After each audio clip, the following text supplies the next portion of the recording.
Birthdays call for celebrations, and July 4th is no different. The birthday of the U.S. is a nationwide red, white, and blue party, culminating with, of course, fireworks at dusk. How about making some easy fireworks decorations for your backyard celebration?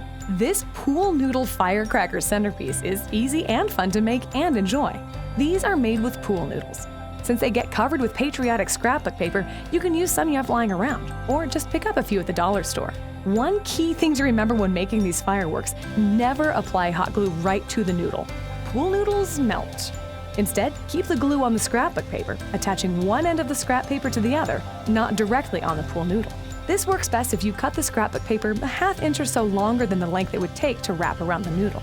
Blue is best because it's easily hidden under the red, white, and blue paper, and if any shows, it's still color coordinated.